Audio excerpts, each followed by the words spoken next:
Hello friends, इस video में मैं आपके लिए एक गुड न्यूज़ लेकर आया हूँ। ये आप देखिए, डॉक्टर बी.आर. अम्बेडकर विश्वविद्यालय दिल्ली के द्वारा ये पब्लिक नोटिस जारी किया गया है। और इसमें क्या कहा है, extension of last date for online application and receipt of hard copies of recruitment for various teaching post professor, associate professor and assistant professor.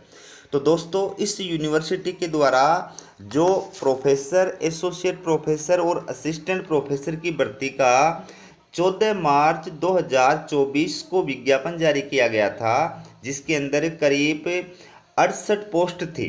ठीक है, तो उस विज्ञापन के तहत ऑनलाइन आवेदन की जो डेट है वो यूनिवर्सिटी के द्वारा बढ़ा दी गई है। अब आप देख सकते हैं, नई जो डेट है वो है 27 मई 2024। ठीक है, ऑनलाइन आवेदन की लास्ट डेट जो है वो बढ़ा करके कितनी कर दी गई है, 27 मई 2024। ठीक है, और ऑनलाइन फॉर्म की हार्ड कॉपी यूनिवर्सिटी भेजने की जो डेट है वो बढ़ा करके कितनी कर दी गई है, 3 जून 2024। ठीक है, तो कोई भी अभ्यर्थी जो इसमें आवेदन करने का इच्छुक था, लेकिन किन्हीं कारणों से, सूचना के अभाव की वजह से या अन्य किसी वजह से अगर वो अप्लाई करने से वंचित रह गया है, तो यूनिवर्सिटी के द्वारा डेट बढ़ाए जाने के पश्चात वो चाहे तो इसमें अप्लाई कर सकता है। ठीक है, तो नए अभ्यर्थी अगर कोई वीडियो देख रहे हैं या ऐसे अभ्यर्थी जो अप्लाई नहीं कर पाए हैं, उनके लिए मैं ये विज्ञापन एक बार दोबारा आपको जो है दिखा रहा हूँ।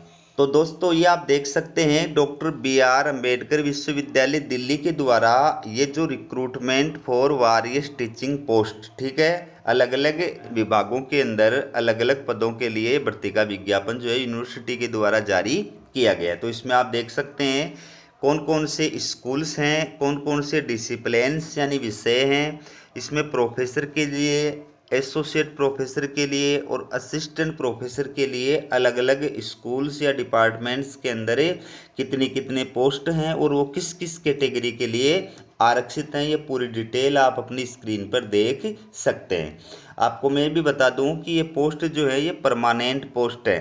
ठीक है, इसलिए अगर आप इसमें अप्लाई करेंगे तो बहुत अच्छा रहेगा। तो अलग अलग स्कूल्स और उस स्कूल्स के अंदर अलग अलग जो विषय हैं उनके लिए ये विज्ञापन जारी किया गया है।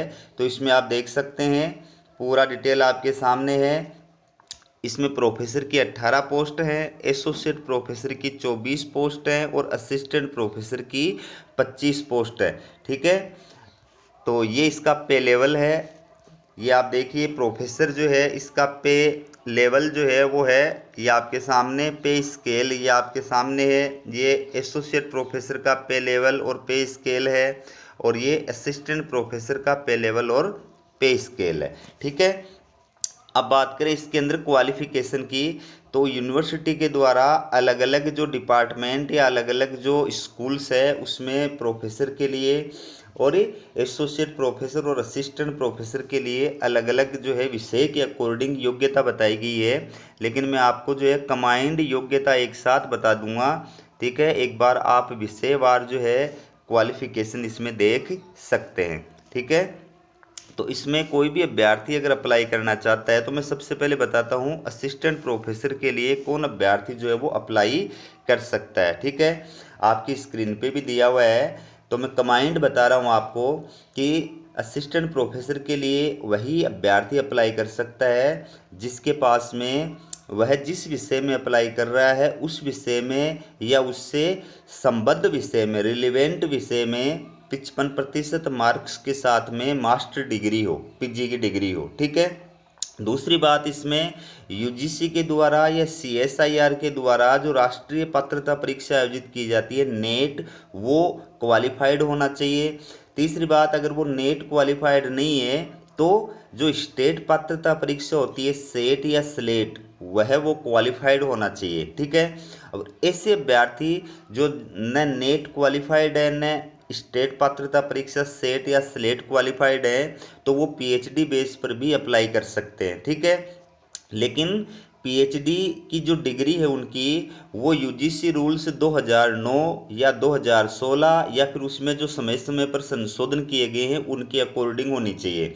लेकिन यहाँ पर खास बात है, स्क्रीन पे आप देख सकते हैं कि ऐसे अभ्यर्थी जिनकी पीएचडी का रजिस्ट्रेशन 11 जुलाई 2009 से पहले का है या जिनकी पीएचडी की डिग्री 11 जुलाई 2009 से पहले की है, उनको अपनी संबंधित यूनिवर्सिटी के डीन या फिर रजिस्ट्रार के द्वारा सत्यापित एक प्रमाण पत्र जो है वो प्रस्तुत करना होता है। उसी बेस पर वो जो है पीएचडी के आधार पर असिस्टेंट प्रोफेसर के लिए अप्लाई कर सकते हैं। ठीक है, तो ये मैंने जो है आपको क्वालिफिकेशन बताई है।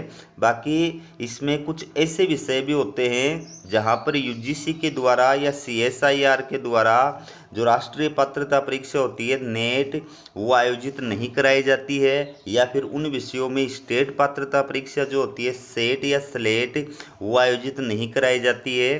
तो ऐसे विषयों के लिए अगर कोई अभ्यर्थी अप्लाई कर रहा है तो उसके पास में संबंधित विषय में यूजी के अंदर और पीजी के अंदर कम से कम 60% मार्क्स अगर हैं तो वो मास्टर डिग्री के बेस पर भी अप्लाई कर सकता है। ठीक है, उसमें नेट, सेट, स्लेट या पीएचडी की कोई आवश्यकता नहीं होती है। फॉर एग्जांपल जैसे इंजीनियरिंग जो सब्जेक्ट होते हैं, ठीक है, तो उनके अंदर इसी प्रकार की योग्यता जो है वो आवश्यक होती है। ठीक है, तो इसके अंदर आप देख सकते हैं अलग अलग स्कूल्स के लिए प्रोफेसर के लिए क्या योग्यता है, एसोसिएट प्रोफेसर के लिए क्या योग्यता है, असिस्टेंट प्रोफेसर के लिए क्या योग्यता है। इसमें आपको एक चीज़ और भी बता दूं कि जैसे अगर एजुकेशन के अंदर आप अप्लाई कर रहे हैं, ठीक है, एजुकेशन के अंदर आप अप्लाई कर रहे हैं बीएड कॉलेज है या फिर बीए बीएड बीएससी बीएड, उस कॉलेज के लिए पढ़ाने के लिए अगर आप अप्लाई कर रहे हैं तो उसमें जो है आपके पास में संबंधित विषय में एमएड की डिग्री होनी चाहिए। बीएड प्लस एमएड ये आपके पास में डिग्री होनी चाहिए। और अगर आप पीएचडी हैं तो पीएचडी भी एजुकेशन के अंदर आपके पास में पीएचडी की डिग्री होनी चाहिए। ठीक है, तो आप एजुकेशन सब्जेक्ट के लिए अप्लाई कर सकते हैं। ठीक है, तो इसमें मैं आपको ये भी बता दूं कि यूनिवर्सिटी के द्वारा आपका जो सिलेक्शन किया जाएगा वो इंटरव्यू के आधार पर किया जाएगा। यूनिवर्सिटी की जो स्क्रूटनी कमेटी होगी, सिलेक्शन कमेटी जो होती है, वो अभ्यर्थियों के एपीआई स्कोर के आधार पर पहले अभ्यर्थियों को शॉर्ट लिस्टेड करेगी और फिर शॉर्ट लिस्टेड किए गए जो अभ्यर्थी हैं उनको इंटरव्यू के लिए कॉल किया जाएगा। ठीक है, तो किसी ने भी फॉर्म फिलअप किया है इसका मतलब ये नहीं है कि जिसने फॉर्म फिलअप कर दिया वो सब के सब जो है इंटरव्यू के लिए कॉल किए जाएंगे। वो शॉर्ट लिस्टिंग करने के बाद में अगर उस लिस्ट में आते हैं तो ही इंटरव्यू के लिए कॉल किए जाएंगे। ठीक है, तो अगर आप इंटरव्यू के लिए कॉल किए जाते हैं उस टाइम पर आपको जो है अपने सारे ओरिजिनल जो डॉक्यूमेंट्स हैं वो लेकर के यूनिवर्सिटी के अंदर उपस्थित होना होगा। बाकी यूनिवर्सिटी के द्वारा अपनी ऑफिशियल वेबसाइट पर जो है ये लिस्ट जारी की जाएगी कि कौन कौन अभ्यर्थी जो हैं वो इसके अंदर योग्य हैं, कौन कौन अभ्यर्थी अयोग्य हैं। ठीक है, अब मैं आपको बता दूं कि आपको आवेदन जो है वो ऑनलाइन करना है। ठीक है, लेकिन ऑनलाइन आवेदन की जो हार्ड कॉपी है उसके साथ में आपको अपने सारे डॉक्यूमेंट्स लगाने हैं, फीस की रसीद भी लगानी है और अन्य जो शैक्षणिक और प्रशैक्षणिक डॉक्यूमेंट्स हैं वो भी लगाने हैं। और लगा करके जो है आपको उनको यूनिवर्सिटी भेजना है। ये आपके सामने स्क्रीन पे एड्रेस दिया गया है, इस एड्रेस के ऊपर आपको यूनिवर्सिटी के अंदर भेजना है। बाकी जो लास्ट डेट है ऑनलाइन आवेदन की वो मैंने आपको बता दिया कि वो बढ़ा दी गई है। ठीक है, तो इसलिए परेशान होने की आवश्यकता नहीं है। ठीक है, बात करें इसके अंदर एप्लीकेशन फ़ीस की तो ये आप देख सकते हैं इसमें जो यूआर है, ओबीसी है और ईडब्ल्यूएस कैटेगरी के जो अभ्यर्थी हैं उनकी एप्लीकेशन फ़ीस 1000 रुपये है। बाकी सभी अभ्यर्थी जो उनको एग्ज़ाम फीस से छूट प्रदान की गई है, यानी उनकी कोई एग्ज़ाम फीस इसमें नहीं देनी होगी। ठीक है, इसमें यूनिवर्सिटी ने यह भी कहा है कि ऐसे अभ्यर्थी जो आरक्षित कैटेगरी के अंदर आते हैं तो उनको सेंट्रल गवर्नमेंट के अकॉर्डिंग और दिल्ली गवर्नमेंट के अकॉर्डिंग जो सक्षम अधिकारी के द्वारा निर्धारित परफॉर्मा होता है कास्ट सर्टिफिकेट का, वो प्रस्तुत करना होगा, तो ही उनको आरक्षित कैटेगरी का लाभ प्रदान किया जाएगा। तो आरक्षित कैटेगरी के अंदर आते हैं उन अभ्यर्थियों को मैक्सिमम मार्क्स के अंदर मास्टर डिग्री के अंदर 5% की छूट भी प्रदान की जाएगी। ठीक है, ऐसे अभ्यर्थी जो पीएचडी क्वालिफाइड है, जो पीएचडी स्कॉलर हैं, और जिनकी मास्टर डिग्री 19 सितंबर 1991 से पहले की है उनको भी मैक्सिमम मार्क्स के अंदर जो है 5% की छूट प्रदान की जाएगी। ठीक है, बाकी जो टर्म्स और कंडीशंस हैं वो इसके अंदर आप पढ़ सकते हैं। मैंने बेसिक जो टर्म्स और कंडीशन है वो सारी आपको इसके अंदर बताई है। तो हमारा वीडियो कैसा लगा कमेंट करके ज़रूर बताइएगा। वीडियो देखने के लिए आप सभी का बहुत बहुत धन्यवाद।